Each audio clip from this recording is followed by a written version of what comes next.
Okay, let us focus on operant conditioning. And the first point I want to address with you is I want to kind of give you a sentence which I think is going to really help you to understand this. And it is this one. It is a set stimulus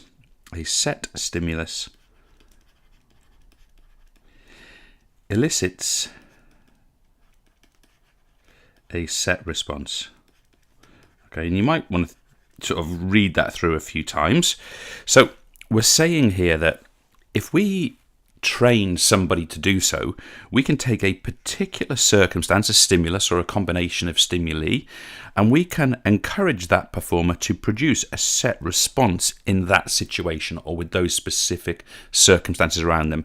So this becomes very close to a notion of programming. Okay, now some of you also study classical conditioning, so I don't want to go too much down that line. Some of you don't. But programming, almost like in a computer design, we have a set of instructions out, and the computer, the program, produces a set response.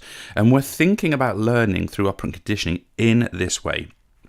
We also want to say about this particular sort of assumption is that this can be, and get ready for these words here, it can be grooved, and my O's look like, or my V, that make a V a bit more V-like, can be grooved, honed, or sometimes what we call overlearned.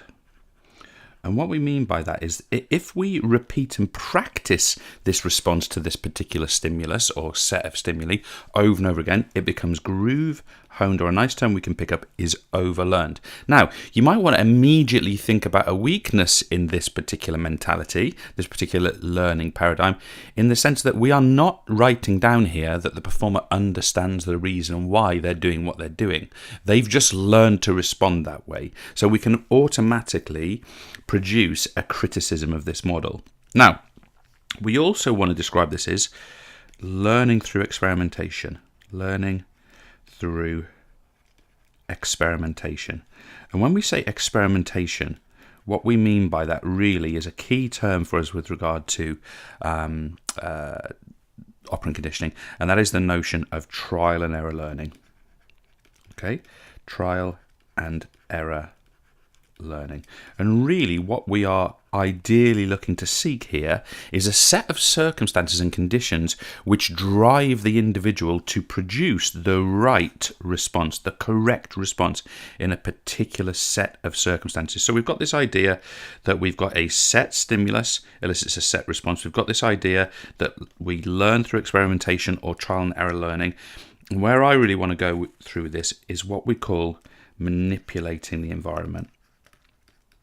Manipulating the environment. And really we're talking about the coach or the trainer here, that the coach or the trainer is going to produce an environmental set of conditions which bring about this trial and error learning to bring about the correct set response to those stimuli. Okay, so we call it manipulating the environment.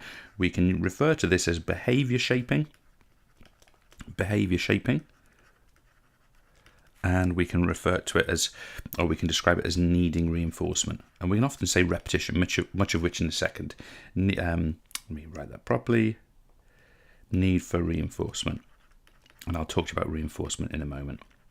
Okay, so we've got these central ideas. We've got these central ideas of structuring a learning environment to produce a set of stimuli which elicit a particular set of response, and the learner gets to that correct response through trial and error learning.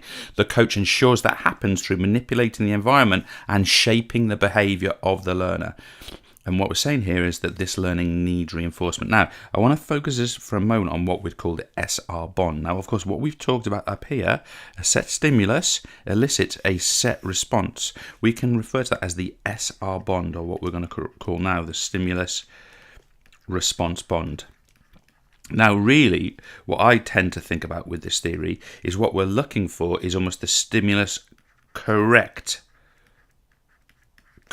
response bond, the stimulus correct response bond. We're looking for the athlete to produce the correct responses to a particular set of stimuli. Now, as we've said before, of course, what we're trying to do is we're trying to strengthen this bond, okay? So assuming for a second assuming for a second that we are looking at the correct response to a set of stimuli, we want to strengthen and thicken this bond between the two things so that reproduction of that correct response is much more likely. And we can only do that, according to operant conditioning, through the trial and error manipulated environment behavior shaping model. But we can also strengthen this bond, as I said a moment ago, through the processes of reinforcement. And I want to just quickly address reinforcement with you now, okay? So let's address reinforcement, all right? So reinforcement, we effectively have three types, okay? We have positive reinforcement. Now, the important role of positive reinforcement is it performs a function that we describe as strengthening the SR bond. So it's exactly what I just described, strengthening the SR bond, okay? And of course, when we're talking about positive reinforcement, we are talking about things like encouragement. We are talking about things like praise. We are talking about affirmations, things that inform the participant that their response was the correct one. And of course, what's the outcome of that? Well, as we said a moment ago, this bond between the set of stimuli and the response becomes stronger, thicker, more dominant, and therefore the correct response is more likely to occur. So positive reinforcement can be really, really effective for that reason, can be super effective for that reason. Now, negative reinforcement is something completely different. Negative reinforcement we describe, as what we describe as removing the criticism. Removing the criticism. Okay, so removing the criticism. And what we're saying by this, so if you think about it, what we would do there is, let's say we've put a performer in a set of, let's say we've taken Tom here and we've put him in a set of circumstances where we're looking for him to produce the correct forehand technique, up down the line forehand drive shot, for example, and we've set the situation up so perhaps he's hitting into a channel, perhaps he's moving to his left through a pair of cones. We're shaping the environment in that way. And of course, what we're going to do is that as he makes mistakes with that, we're going to be saying to Tom, okay, Tom, try and move your left foot first, please. Okay, Tom, this time I want you to rotate your core a little bit further. Okay, this time, Tom, I want you to follow through with a higher follow through over your right shoulder, and so on and so on and so on. But at the point where he does the skill correctly, we remove this criticism. And this is a super important point. Get ready for it. It forms the SR bond. It forms the SR bond. The SR bond is actually formed within that environment. So in other words, the first time the correct response is initiated, the criticism is removed, and all of a sudden we've got a new stimulus response bond. It needs strengthening, which is why at the moment of negative reinforcement we'll often include positive reinforcement as a replacement.